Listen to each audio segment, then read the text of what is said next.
Now we'll discuss the rights of the wife in Islam. Most of the other religions besides Islam, they consider the woman as an instrument of the devil. But the Quran refers to the woman as a muhsana. Muhsana in Arabic means a fortress against the devil.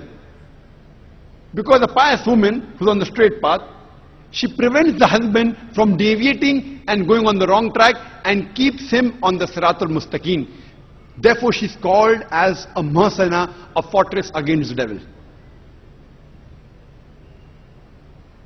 The Quran in Surah Nisa, chapter number 4, verse number 21, refers to marriage, to nikah, as a sacred covenant. It's a sacred covenant, a sacred contract between the husband and wife. The Quran says in Surah Rum, chapter number 30, verse number 21, that we have created for you mates from amongst yourselves, so that you may live with them in tranquility. And He has put love and mercy between your hearts.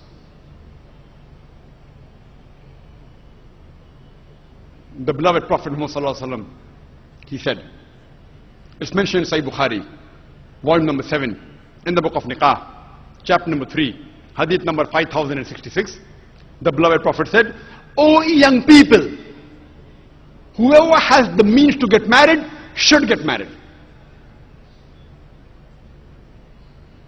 The beloved Prophet also said, there is no monasticism in Islam. And the Prophet said, anyone who marries, he completes half his deen. Once during question answer time, there was a person who asked me, that does it mean that if I marry twice, will I complete my full deen? What did the Prophet mean when he said that marriage completes half your deen?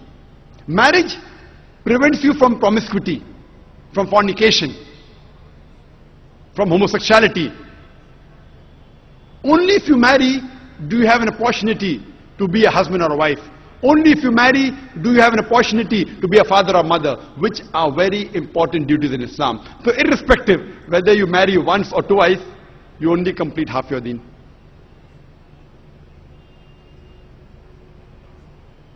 In Islam, for a marriage to solemnize, taking the permission of both would be husband and wife. The man and the woman is equally important. The Quran says in Surah Nisa, chapter number 4, verse number 19, do not inherit the woman against their wishes. There's a hadith which is mentioned in Sahih Bukhari, volume number 7, book of Nikah, chapter number 43, hadith number 5138. A lady by the name of Khansa bin Khadim al-Ansariya, she approached the Prophet and said that my father has married me to a person against my wishes. The Prophet, he nullified the marriage. There's another Sahih hadith which is mentioned in Ahmad ibn Hanbal, hadith number 2469, where a lady approaches the Prophet and says that my parents have forced me to marry a man against my wishes. And the Prophet said she has the option of either continuing the marriage or nullifying the marriage. There's a similar hadith mentioned in Ibn Majah, hadith number 1873. It's the same hadith.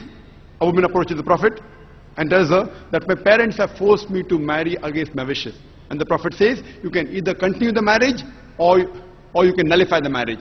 And the woman says, I continued the marriage, but I wanted the woman to know that the parents cannot force their daughter to marry someone who they don't like.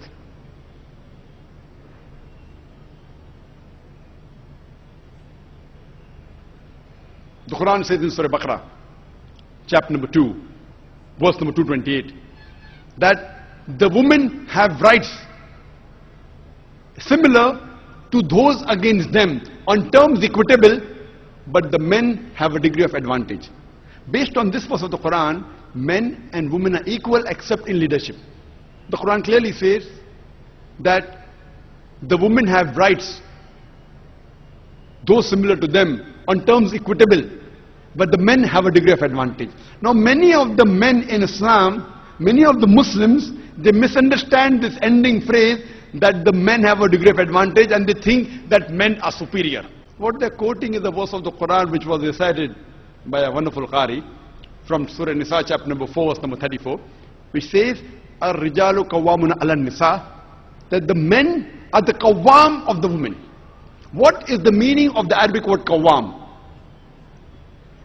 Qawwam comes from the root word aqama, which means to stand up for. How we have aqama before salah, we stand up for salah. So this Arabic word qawwam means the men have 1 degree of additional responsibility and 1 degree additional service towards the woman, not 1 degree of superiority to boss over the woman. And if you read the tafsir of Tabari, he said the Arabic word qawwam means 1 degree of additional responsibility. Because if you read the verse ahead, the verse says that men, Allah has given men more strength than the women. So because of that advantage, it's the duty of the men that they should take care of the woman, they should not boss over her.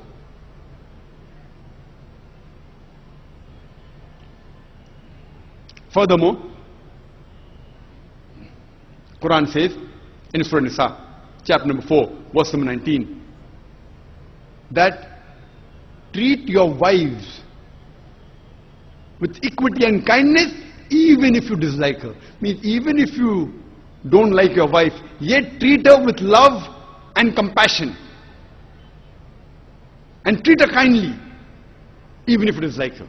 Even if you dislike her, treat her with kindness and compassion. And in Islam, we do not consider calling the women as housewives. Housewives. You know, housewife, if you analyze, means she is married to the house. In Islam, we don't consider our women, they are married to the house, to be called housewives. You know, in English we have, what is their profession? Housewife. We in Islam prefer calling the women as homemakers, because they make the home, they build the home. So inshallah, I believe that the ladies from now onwards, when they have to fill any form, instead of writing the profession, if they are not right housewife, that's English terminology. They are marrying you to your house. Prefer mentioning homemaker, because the woman builds the home, they make the home. And in Islam, a woman is not married to a master to be treated like a slave. She is married to an equal, and the role is that of partnership. And Quran gives a very good phrase in Surah Baqarah, chapter number 2, verse 187, where Almighty God says, Hunna libasul lakum. Hunna libasul lakum. Wa antum libasul lahunna. That they are your garments and you are the garments. That means your wives are your garments and you are the garments of your wives. What is the role of garment? The role of the garments is to beautify, to conceal, to protect. The husband and wife, they conceal each other's faults. They beautify each other. They help each other. It is the role of hand and glove.